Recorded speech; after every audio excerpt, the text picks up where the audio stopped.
Michael, can you kick us off? Sure, I will, yeah. Thanks, David. Hi, Johnny. It's good to see you again. Hi, Michael. The victory, the manner of the victory, the performance against Japan last week, how important is it? So that is now the new base camp, if you understand what I mean, in terms of Ireland and moving forward, particularly with New Zealand coming this weekend. Yeah, it was important for us to start on a good note.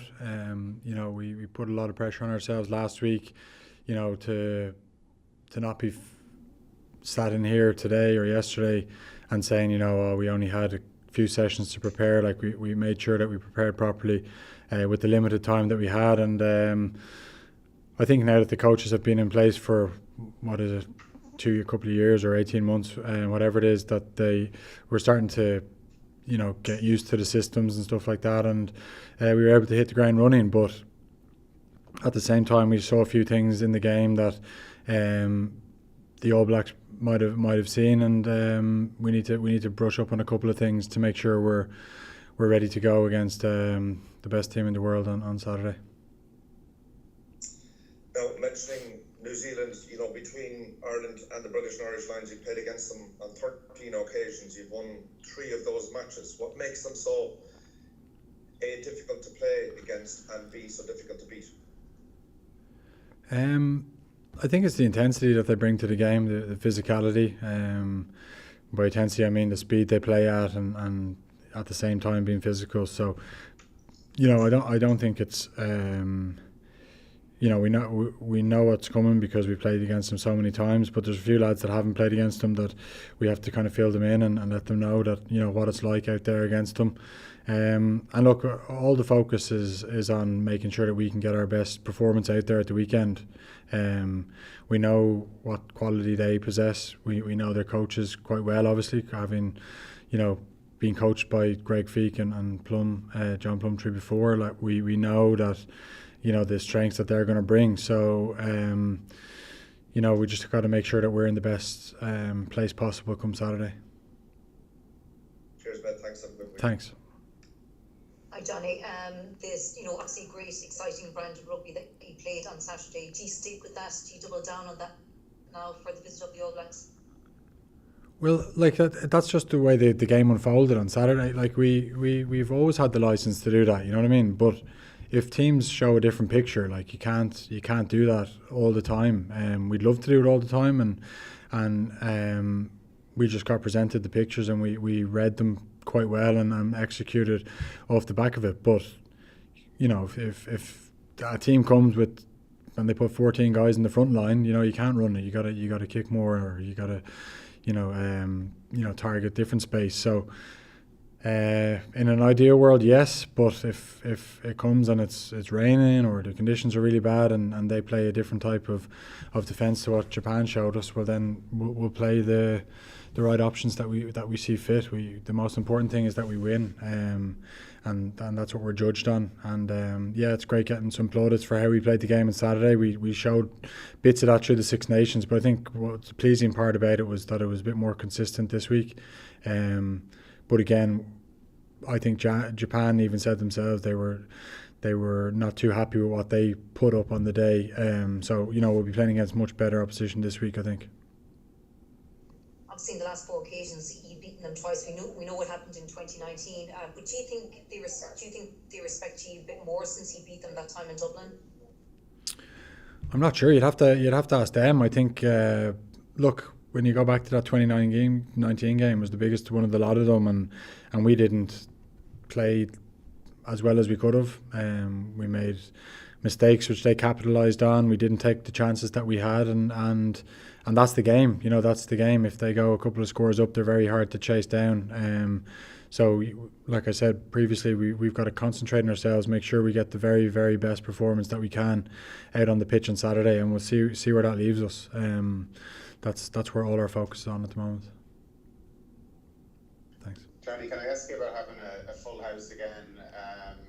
Were there times during the lockdown when you thought you may never play on such an occasion, the All Blacks on a Saturday afternoon in a full Aviva, and was the crowd mean to you?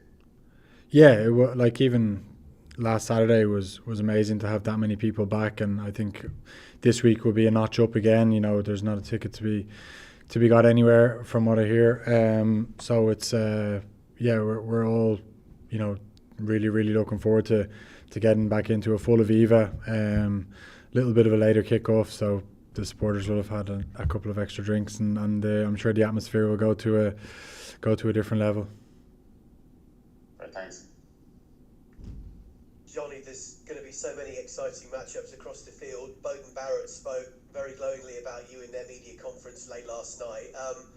What are your thoughts on Bowden, who you've obviously met so many times before, as your kind of almost head-to-head adversary? If you don't understand what I mean in that sense. Yeah, he's an outstanding player. You know, whether he plays at 10 or 15, he brings his strengths to the game. He's just a freak of a runner, and he's got a lot of skills as well with it. You know, great kicking game. You know, out of hand. You know, those kick passes that he can do, that small, you know, chipping game that he does for himself or for others.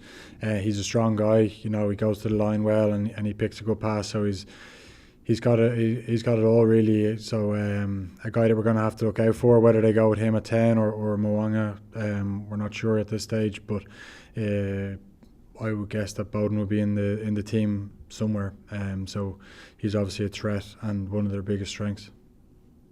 And Johnny, Hugo Keenan was just saying to us before you about how effectively Ireland are kind of transitioning out of defence when necessary into attack, and the different means and ways you can do it, as well as the speed against the might of New Zealand. How crucial might that capacity be?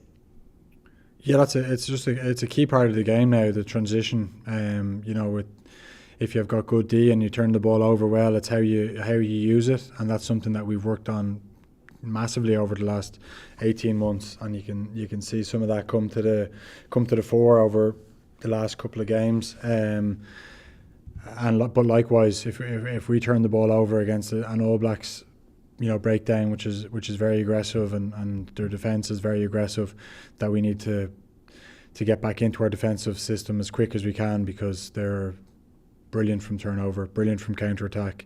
It's probably their biggest strength. So both sides of the ball, we need to be ready for those transitions. Thank you, good luck. Thanks. Hey Johnny, how's it going? Just to talk about the attack again, can I ask, like, have you ever had as many options in an Ireland team when you're on the ball? Because that struck me last week, that every single time you had multiple chances to do different things. Yeah, like I said, we've been working on it very hard over the last couple of years, and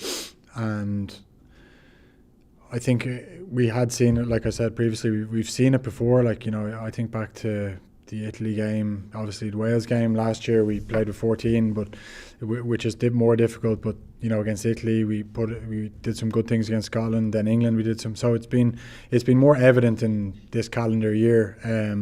We were still probably getting used to it before that, but you know, there's still a bit to go yet. You know, we're not kidding ourselves. We're not saying we know it all. But yeah, there was the boys worked hard off the ball, and they created a lot of opportunity. And as a 10, you're only as good as the guys around you, really, and they have to make sure that you've got those options, and we did it really well on Saturday, but we need to up it again this week. Andy said he didn't want an attack that's too tidy, and he said the same about James Lowe. He doesn't want players who are too tidy. What does that mean to you as a tactical leader? Is that something that you agree with? Yeah, I know what he means by it, of course, because we speak about it. Like, he wants those wingers, you know, getting involved, working off their wing. He doesn't want them being a winger out in the wing, like, you know what I mean. He doesn't want them in those fixed positions. He wants us to be unpredictable, because that's the hardest thing to defend against, is a team that you don't know what they're going to do. So I thought the wingers did that really well last week with Hugo. Their work rate was outstanding, and I think they're the guys that created a lot of the opportunities. You know, creating those extra men at times. So hopefully they can bring the same this week. And finally for me, just on the All Blacks, like, everyone talks about their attack, and maybe in the past defence was a second priority for them. How much has that changed?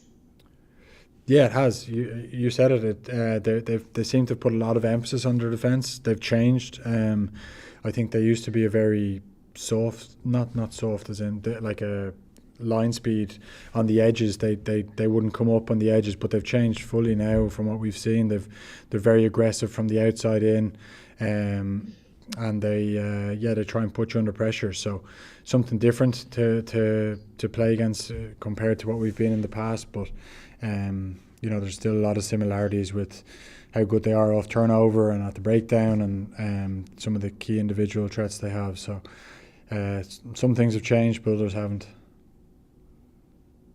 Thanks, Goel. Thanks. All right, time for just one more in this section with John. Hi, Johnny. I'm sure you don't want to back against that, but earlier on in the year, they had a montage of some option taking, maybe 4 or 5 times when Ireland took the wrong option and compounding errors. And the match in Japan seems to suggest that you've made a 180-degree turn on that because all the options seem to be right. Have you spoken about the progression in that area? Does it stem from everybody being calmer on the pitch? Do you notice your teammates are a bit calmer when various options are on? We always want to be a little bit calmer on the ball and with our communication, off it, and it's marrying that with the work rate and making sure that we're when you have the ball and you're going to the line that you're aggressive with it. But there was I don't know what game you're talking about where we took the wrong option. It could be that England and Twickenham game where we were getting hit behind the gain line. We kept trying to get the ball to space, you know what I mean? And that's, again, just learning how to play against a more aggressive defence. And, we had planned to play against a very aggressive defence with Japan. They I suppose, tried to be, but some of our starter play stuff was good and we got them on the back foot and they weren't able to recover. But we know with New Zealand that it's not going to be the same, you know what I mean? We'll have to grind it out a bit more and it's I'm just can you remember what game you're talking about or I think it was just before the so it was a montage of some examples from maybe the France game and that's it was a montage before the final Six Nations game this year with various overlaps that weren't spotted, for example, or kicking the ball when it should have been kept in hand. Okay. Well, that's learning, isn't it? That's what you want from any team. Is if you have a couple of games where things don't go to plan and you haven't taken the right options, if you learn from it and you go forward, well, that's good coaching. It's good by the players. It's good by everyone. So we'll take it as a compliment, and hopefully we can continue in this vein going forward.